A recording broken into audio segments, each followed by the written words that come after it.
जय हिंद।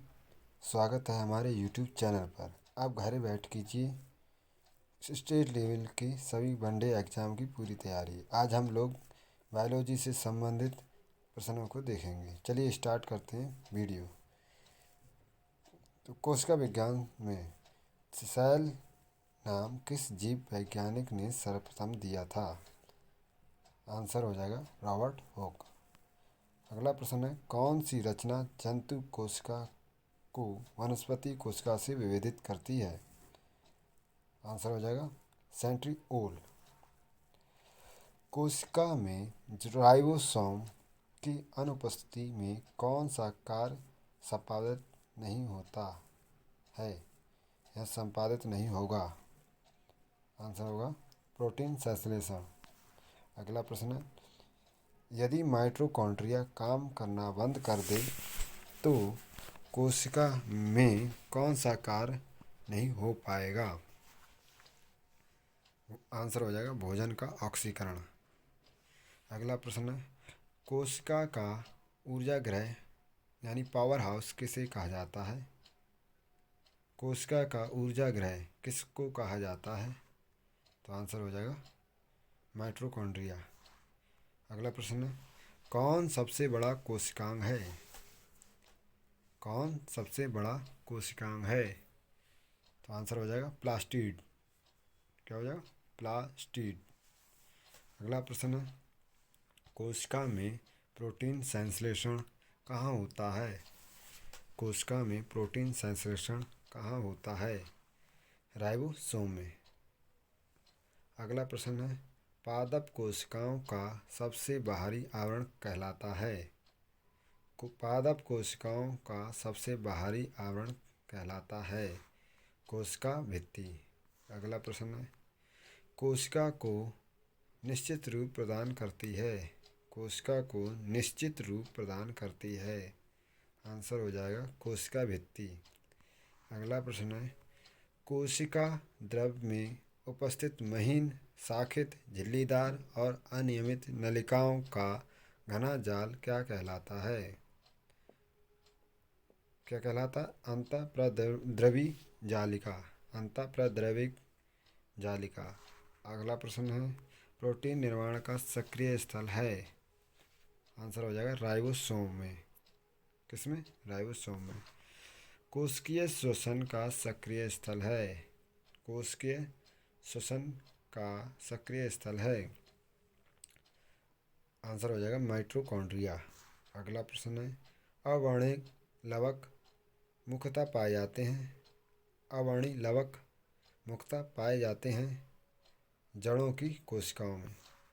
अगला प्रश्न देखते हैं, फूलों और बीजों को विभिन्न प्रकार के आकर्षक रंग प्रदान करता है? फूलों और बीजों को विभिन्न प्रकार के आकर्षक रंग प्रदान करता है क्रोमोप्लास्ट। पत्तियों को हरा रंग प्रदान करता है?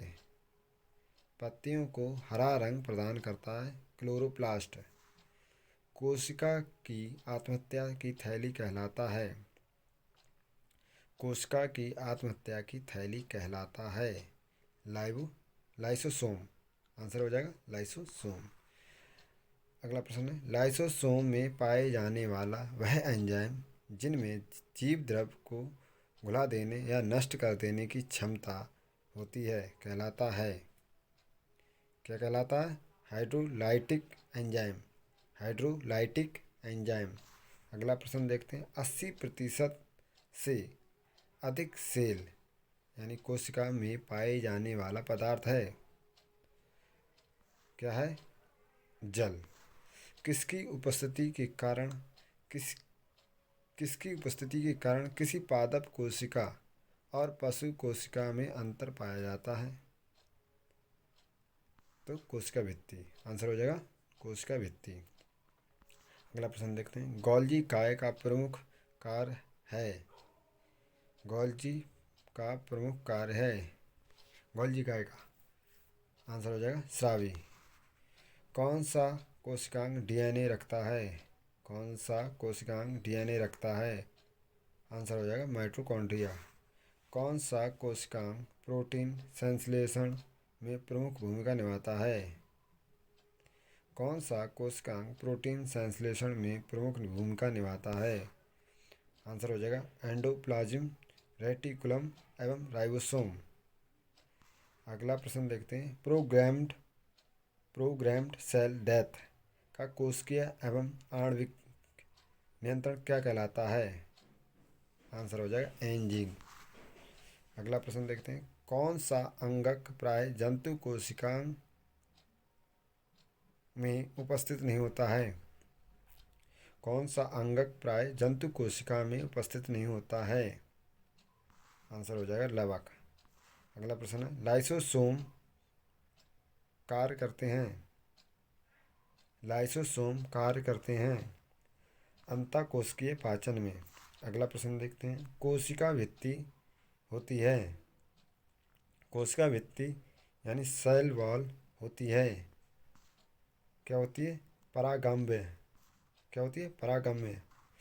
माइटोकॉन्ड्रिया का भीतरी वलन कहलाता है?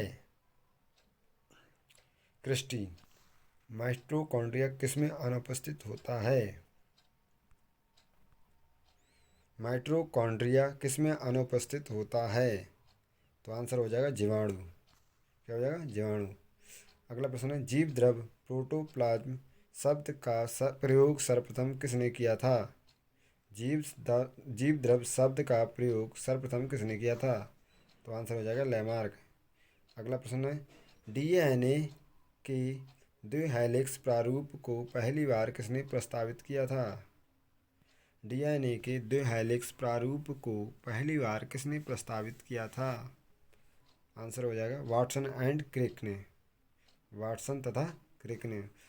न्यूक्लियस की खोज सर्वप्रथम किसने की थी? न्यूक्लियस की खोज सर्वप्रथम किसने की थी? तो रॉबर्ट ब्राउन ने। अगला प्रश्न है, कोशिका की क्रियात्मक गतिविधियां नियंत्रित होती हैं। कोशिका की क्रियात्मक गतिविधियां नियंत्रित होती हैं केंद्रक द्वारा। आंसर हो जाएगा केंद्रक द्वारा। गुणसूत्र यानी क्रोमोसोम शब्द प्रदान किया। आंसर हो जाएगा वाल्डेयर। अंतःप्रद्रव जालक की खोज की किसने की? पोर्टर ने। किसने की? पोर्टर ने।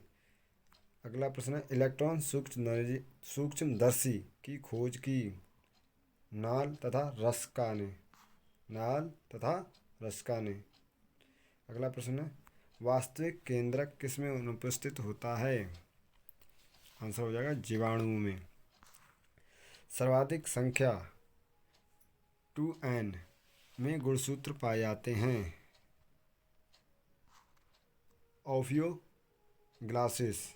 ओफियोग्लोसिस में। अगला प्रश्न है, जीवन का भौतिक आधार है प्रोटोप्लाज्म। क्या है? प्रोटोप्लाज्म। अगला प्रश्न देखते हैं, कोशिकीय व आणविक जीव विज्ञान केंद्र कहाँ स्थित है? कोशिकीय व आणविक जीव विज्ञान केंद्र कहाँ स्थित है? आंसर हो जाएगा हैदराबाद। सबसे छोटी कोशिका है माइकोप्लाज्म। आंसर हो जाएगा माइकोप्लाज्म।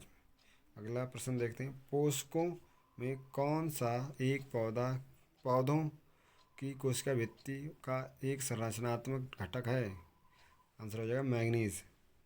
अगला प्रश्न है, कोशिका कला वर्णात्मक परागम्य होती है क्योंकि?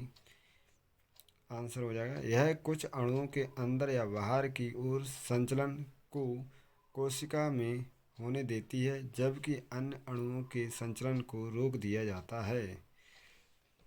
इस तरह की वीडियो के लिए हमारे चैनल को सब्सक्राइब कर लीजिए और चैनल पर बने रहिए। वीडियो देखने के लिए धन्यवाद।